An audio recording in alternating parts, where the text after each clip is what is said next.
వ్రత ఆచరణలో జరుగుతున్న పొరపాటు సరిచేసుకునే విధానం. ప్రధానంగా అండి, ఇది చాలా ముఖ్యమైనటువంటి ధర్మ సందేహం అడిగారు. ఎటువంటి వ్రతం ఆచరిద్దాము అనుకున్నా కానీ ఆ వ్రతానికి మన సాంప్రదాయంలో కథ ఉంటుంది. ఆ దేవతామూర్తి ఆవిర్భావం దేనికోసం, ఆ దేవతామూర్తి ఆవిర్భవించి ఏం చేశారు, ఆయన భవిష్యత్తుకి ఎటువంటి ఫలితాలు ఇస్తాడు మనం వ్రతం ఆచరించడం మూలంగా, ఇవన్నీ కూడా ఆ వ్రత కథలో చెప్తారు. అసలు వ్రత కథని, వ్రత విధానానికి సంబంధించి మనకి పుస్తకాలు దొరుకుతూ ఉంటాయి. అది తీసుకొచ్చి ఈ చిగురు నుంచి ఆ చిగురు దాకా ఒకసారి చదవడం అలవాటు చేసుకోవాలి. కారణం అంటే వ్రతంలో మనం పెట్టుకోవాల్సినటువంటి పూజా సామాగ్రి ఏంటి, అక్కడ ఏర్పాటు చేసుకోవాల్సిన అంశాలు ఏమున్నాయి అనేటువంటి దాని మీద అవగాహన మీరు స్వయంగా తెచ్చుకోవాలి. సహజంగా ఏం చేస్తారంటే, కొంత డబ్బున్న వాళ్ళు వాళ్ళ గుమాస్తాలకి డబ్బులు ఇచ్చి సరుకులు తెమ్మని చెప్తూ ఉంటారు. అయితే సరుకు తెమ్మని చెప్పకూడదు, తెచ్చాక రూపాయి ఎక్కువైందనో తక్కువైందనో విమర్శించకూడదు. వాళ్ళు కొంతమంది చేస్తూ ఉంటారు అంటే, ఇక్కడ రూపాయి ఎక్కువ ఖర్చు పెట్టామంటే ఓనర్ ఏమైనా బాధపడతాడేమో తిడతాడేమో అని చెప్పేసి కొంచెం రెండో రకమైన వస్తువులు తీసుకొస్తే, దేవతామూర్తులకి వాడేటప్పుడు రెండో రకమైన వస్తువులు మనం పెట్టకూడదు. చాలా విశేషమైనటువంటి, చాలా ప్రసిద్ధమైన వస్తువులతోనే అర్చన చేయాలి. ఇది ఒకటి తేడా జరుగుతూ ఉంటుంది. సరే, మంచి క్వాలిటీ నెంబర్ 1 వస్తువులు వాడుతున్నప్పుడు రూపాయి ఖర్చు పెట్టేసాము అన్నదానికి ఎరా ఇంత అయిందా అని మనం వ్యంగ్యంగా దాన్ని కనుక తీసుకున్నామా, చేసిన ప్రతిఫలం అంతా పోతుంది. ఇక్కడ రాజరికంగా ఉన్న వాళ్ళందరూ కూడా వాళ్ళ అసిస్టెంట్ల చేత పూర్వం నుంచి కూడా పూజలు పునస్కారాలకు సంబంధించిన సంభారాలు తెప్పించుకున్నటువంటి సందర్భాలు మనకు గోచరిస్తూనే ఉంటాయి. కానీ తెచ్చాక తెచ్చిన దాని మీద ఎటువంటి రెండో రకమైన ఆలోచన చేయకూడదు. ఫస్ట్ ఆఫ్ ఆల్ ఇది ఒకటి చూసుకోండి. రెండోది, వ్రతం సంబంధించినటువంటి దేవతామూర్తి యొక్క కథా గమనాన్ని జరుగుతున్నప్పుడు, కథా ప్రవచనం జరుగుతున్నప్పుడు తప్పనిసరిగా వినాలి. పూజ చేసిన దానికంటే కూడా ఆ పూజలో దేవతామూర్తి యొక్క విశేషం తెలుసుకోవడం కోసం కూర్చోవడంలో ఎక్కువ లాభం ఉంటుంది. మూడో విశేషం, నివేదన చేసేటువంటి విషయం చాలా ప్రధానమైనది పూజలో. దీపారాధన, నివేదన.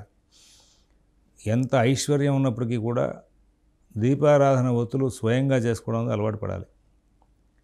స్వయంగా పూర్వం అందరికీ అలవాటండి. ఎవరిళ్లలో వాళ్ళు దీపారాధనకు సంబంధించిన ఒత్తులు తయారు చేసుకునేవాళ్ళు.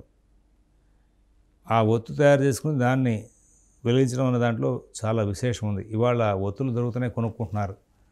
కొనుక్కోవద్దని నేను చెప్పను, కానీ ఇంట్లో దేవుడి దగ్గర వెలిగించే, దీపారాధన దగ్గర వెలిగించేటువంటి ఒక ప్రధానమైనటువంటి ఒక ఒత్తు, కుంభవత్తి ఒకటి, అడ్డవత్తులు 2, అది కనీసం మీరు స్వయంగా చేసి పెట్టడం అనేది అలవాటు చేసుకోండి. అది ప్రాచీన సాంప్రదాయం. తర్వాత నివేదన చాలా విశేషం. షోడశోపచార పూజల్లో ఏం చేసినా చేయకపోయినా దీపారాధన, నివేదన అనేది చాలా విశేషం. అవి స్వయంగా మనమే ఏర్పాటు చేయడంలో, దానికి తగినటువంటి వనరులు సమకూర్చుకోవడంలో, పూర్వం పత్తి చెట్లు కూడా దగ్గరలో వేసుకునేవాళ్ళు. ప్రతి వాళ్ళకి ఇళ్లలో వాళ్ళు నివాసానికి ఒక స్థలం ఉంటే పూలకి వాటికి ఒక స్థలం ఉండేది. అందరికీ ఆవులు గేదెలు ఉండేవి కదా, అక్కడ పెంట పోగా పోస్తూ ఉండేవాళ్ళు. అక్కడ దేవుడికి సంబంధించిన పూల చెట్లు, అలాగే ఈ పత్తి చెట్టు కంపల్సరీగా పెంచేవాళ్ళు. పత్తి చెట్టుకి తీసుకొచ్చినట్టు పత్తి తీసుకొచ్చి వాళ్ళే పత్తిని దారం తీసి చక్కగా ఒత్తి తయారు చేసి దీపారాధన చేసేవాళ్ళు. ఇటువంటి అలవాట్లు పోయినాయి. అవి మంచి అలవాట్లు. సనాతన ధర్మంలో ఇవన్నీ కూడా తేలికపాటివే. అన్నీ తేలికపాటి పనులే, ఏవి శ్రమతో కూడుకుని కాదు. కానీ ఇవి ఆచరించడానికి మేమైతే చాలా స్పీడ్గా ఉన్నాం, చాలా శ్రమ పడుతున్నాం, ఉద్యోగం చేస్తున్నాం, ఏదో కష్టపడిపోతున్నాం అనే ఒక భావన ఒకటి క్రియేట్ చేసుకుని మన ధర్మాలకు దూరం అవుతున్నారు. ఏమంటే ఎంత వృధా టైం చేస్తున్నారు, రోజు ఒకసారి డైరీ రాయండి. మనసుకి చెప్పుకోండి సమాధానం, ఎవరికి చెప్పక్కల. సమయం వృధా చేయకుండా ఉన్నారా? ప్రతి మనిషి కూడా సమయం వృధా చేస్తూనే ఉంటాడు. ఆ సమయాన్ని దేవుడి దగ్గర కూడా ఎందుకు ఈ నాటకాలు, మేము బిజీగా ఉన్నాం అనే పేరుతో ఈ బయట నుంచి తీసుకొచ్చిన ఒత్తులు పెట్టడం, ఆ ఒత్తు సరిగ్గా ఉందా లేదా, ఉందా, ఎందుకు చక్కగా మంచి పత్తి తీసుకొచ్చి వేసుకోవచ్చు కదా. పత్తి చెట్లు వేసుకునేంత అవకాశాలు మనకు లేవు వాళ్ళ. కానీ పత్తి కొనుక్కొచ్చి దారం తీసి చక్కగా మరి చేత్తో పూర్వం ఆడవాళ్ళు చేసినట్టుగానే ఇప్పుడు మీరు ఆ ఒత్తులు తయారు చేసి పెడితే ఏమైంది? అదొకటి. నివేదన, ఈ నివేదనలో చాలా మార్పులు వచ్చినాయి వాళ్ళ రోజున. బయట తయారు చేసిన పదార్థం ఏది కూడా నివేదన చేయకూడదు. సేమియా కేసరి బాగుంటుందని చెప్పి నివేదన పెడుతున్నారు. అసలు సేమియా బయట ప్రాసెస్ అయింది. వన్స్ బయట ప్రాసెస్ అయినటువంటి ఫుడ్ ఐటమ్ ఏది కూడా ఇంట్లో తీసుకొచ్చి దాంతో మనం పదార్థాలు తయారు చేసి పెట్టకూడదు. సేమియా నివేదన పనికిరాదు. అటుకులు నైవేద్యానికి పనికిరావు. అలాగే కొన్ని బయట వన్స్ ప్రాసెస్ జరిగినాయంటే కానీ అట్లాంటి పదార్థాలు నైవేద్యానికి పనికిరావు. నివేదన సంబంధించినటువంటి నువ్వు ఎన్ని రకాల పదార్థాలు తయారు చేస్తావో అన్ని రకాల పదార్థాలు ఇంట్లోనే తయారు చేసుకుని వండించుకుని తయారు చేసుకుని పెట్టుకోవాలి. సేమియా పెట్టకపోతే భగవంతుడు ఏమీ బాధపడ్డు, అది అవసరమేం కాదు. అలా సేమియా లాంటి పదార్థాలని నిషేధించాలి. అలాగే మీరు బయట నుంచి 3 సరుకులు తీసుకొచ్చి ఇంట్లోనే 1 బెట్టు 2 బెట్టు ఇంట్లోనే తయారు చేసి నైవేద్యం పెట్టాలి. వన్స్ రోడ్డు మీదకి వచ్చిన పదార్థం ఏది కూడా నైవేద్యానికి పనికిరాదు. ఇవాళ చాలా చోట్ల బయట వండిన పదార్థాలను ఇంటికి తెప్పించుకుని వాటిని నైవేద్యం చేస్తున్నారు. చాలా తప్పది. ఆ విధానం మార్చుకోవాల్సిన అవసరం ఉంది. షోడశోపచార పూజల్లో మీరు ఏం చేసినా చేయకపోయినా కానీ అక్కడ నివేదన, దీపారాధన 2 ముఖ్యమైనవి. ఈ దీపారాధనలో నువ్వులను కూడా గానుగ నూనె లాంటి నువ్వుల నూనె బయట దొరకట్లేదు. ఇది ఖచ్చితమైన విషయం. కాబట్టి గానుగ దగ్గర స్వయంగా తెచ్చుకోండి. అది పెద్ద కష్టమైన పనేం కాదు. ఒక 10 నిమిషాలు కూర్చుంటే వాడు తీసి ఇచ్చేస్తాడు. ఒరిజినల్ నూనె వాడండి. ఇది ఒక అలవాటు చేసుకోండి, మంచి అలవాటు. అయ్యా ఇంకా తర్వాత చాలామంది నిన్నటి పూలు మొన్నటి పూలు పాచి పూలు తీసుకొచ్చి దేవుడి మీద నెత్తి మీద పడేస్తున్నారు. డంప్ యార్డ్ లాగా తయారైంచేవరకు దేవుడి యొక్క అర్చన కూడా బయట నుంచి ఎక్కడ నుంచి కొనుక్కొచ్చి అది కాస్త వచ్చిన వాళ్ళందరికీ బాగా బాహాటంగా గొప్పగా కనపడడం కోసం ఇంకా ఎక్కువ పూలు కూడా పోస్తూ ఉంటారు. ఆ రోజు ఏ రోజుకి ఆ రోజు పూలు కోసిన అర్చన చేయడంలో విశేషం ఉంటుంది.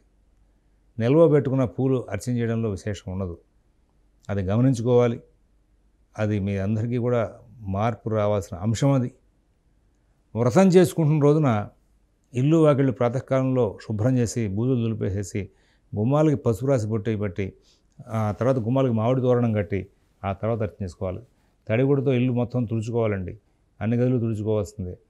ఆ తర్వాతే వ్రతాచరణ చేయాలి. శిరస్నానం తప్పనిసరిగా చేయాలి. మడిబట్టలు ఆరేసుకుని ఆ మడిబట్టలే కట్టుకుని వ్రతార్చన చేసుకోవాలి. ఇంకా మరి ఆ రోజున మడిబట్టలు కనుక లేవనుకుంటే కొత్త బట్టలు కట్టుకుని వ్రతాచరణ చేసుకోవచ్చు.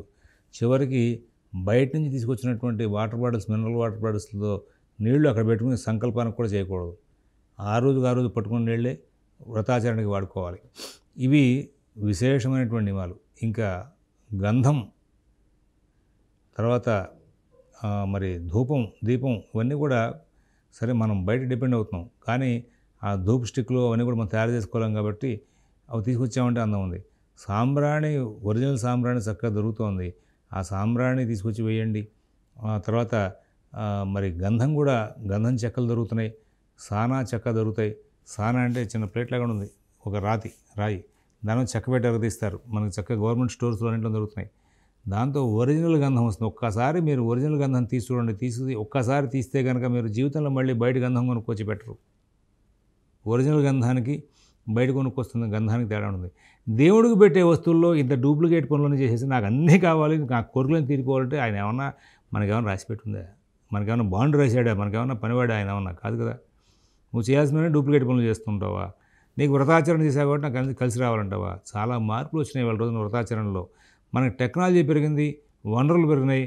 కానీ మన పూజలు, మన హిందూ సాంప్రదాయంలో మన వాళ్ళు చేస్తున్న పూజల్లో చాలా ఇట్లాగా ఈ యొక్క పూజా సామాగ్రి వాడే విషయంలో చాలా డూప్లికేషన్ జరుగుతుంది. ఇది గమనించుకోవాలి మీరు. మన చేతుల్లో ఉన్నటువంటి పనులు కూడా మనం చేయట్లా. చివరికి ఇంట్లో వండి నైవేద్యం పెట్టాల్సిన కూడా బయట తీసుకొచ్చి నైవేద్యం పెట్టే పరిస్థితికి వచ్చాం.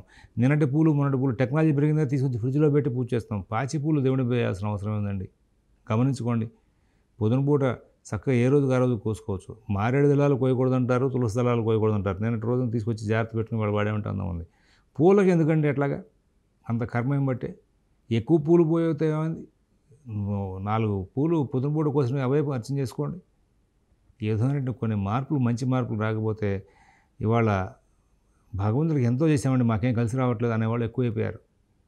ఇలాంటి చేసే పనులు, పిచ్చి పనులు చేసి కలిసి రావట్లేదంటే ఎక్కడి నుంచి కలిసి వస్తాయి?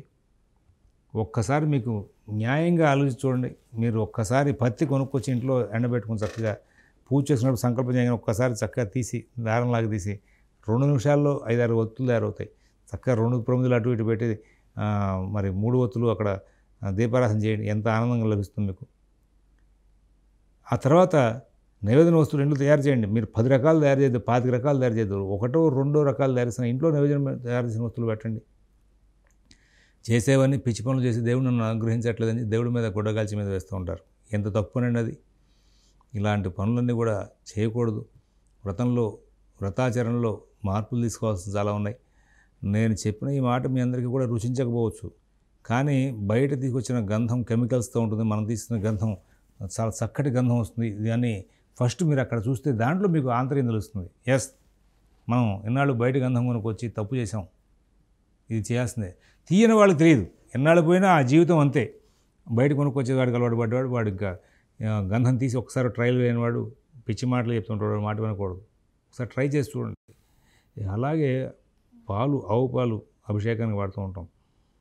ఏమైంది, పొద్దున పూట వెళ్ళి ఆవు దగ్గర వెళ్ళి తీసుకొస్తే ప్యాస్చరైజ్డ్ పాలలో కెమికల్స్ కలుస్తాయని తెలుసు కదా. గతంలో పంచారామాల్లో ఇట్లాంటి ఇట్లాంటి ఆవు పాలు, తర్వాత బయట దొరికేటువంటి వస్తువులు అభిషేకం చేయడం మూలంగా లింగాలు కరిగిపోయినాయని చెప్పేసి కూడా మనం పేపర్లో వార్తలు చూసాం, ప్రత్యక్షం చూసాం. అందుకోసం వాటి మీద మళ్ళీ ఇప్పుడు వెండిది బోరించి దాని మీద అభిషేకం చేస్తున్నారు కూడా చూస్తున్నాం. అలాంటి పిచ్చి పనులు మనం ఎందుకు చేయాలి? ఒక 10 నిమిషాలు మనం వెళ్ళి మన ఇంటి దగ్గర ఉన్న ఆవుల దగ్గరికి వెళ్ళి, అయ్యా రేపు వస్తాను, నాకు ఆవు పాలు తీసిపోయా అంటే ఇస్తాడు అతను. ₹1 ఎక్కువ ఇస్తే మనం నష్టమే ఉంది. చక్కటి ఒరిజినల్ తీసుకురావచ్చు కదా. అంటే మనం దేవుడి దగ్గర లేనిపోయిన రాజసం, అహంకారం ప్రదర్శిస్తున్నాం.